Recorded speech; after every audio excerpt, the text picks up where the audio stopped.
Το ρολόι δεν τον αφήνει. Κάτι λοιπόν. Όχι, ρε. Ωραίο, είναι. Αυτό που κρατάγεσαι το 8. Ποιο το? Έχει κοινόχο. Πιο γκλαμουράτο. Βλέψεις free. Νομίζω ότι είναι. Λοιπόν, τι να πούμε. Περίεργο γιατί. Είναι στον εγώ καιρό, σημαίνει κάτι. Εγώ έχω. Ναι. Τι. Σήμερα και κάνετε ένα νέο ξεκίνημα. Σποντίτσες για μένα είναι. Όχι. Κάτι. Γέλιο εννοώ.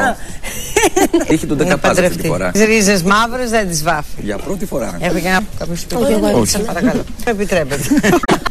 Ειδικά στη γεννημένη γύρω στο δεύτερο βήματα άλλου θα μπορούσε αυτή την εβδομάδα να προωθηθεί κατά το. Πάρτε και καμιά βιταμινούλα. Κανονικά. Λοιπόν. Και το χτυπάτε. Έγινε καφέ σήμερα. Λοιπόν, η δουλειά μέσα στο. Λοιπόν. Εγώ θέλω να μας πείτε τι θα γίνει με το Ζαχόπουλο. Να και η άλλη έρχεται από εκεί. Κυρία Λίτσα, δικά μου, αυτά τα πρόλαβα. Μία που ζητάει από εκεί. Όχι. Αυτή είναι που ζητάει τα πιο πολλά. Εγώ θέλω τα πιο πολλά, αλλά τα παπούτσια δεν μου κάνουν. Όχι, δεν ζητάς τα πιο πολλά πράγματα. Παντρεύτηκε όμως το κορίτσι. Για να παντρευτώ κι εγώ, κύριε Λίτσα, φέρτε. Αφού είσαι Ελένη. Πολλές. Εγώ έχω 4. Καλά, βρείτε τα εσείς. Εγώ πάω να μαγειρέψω.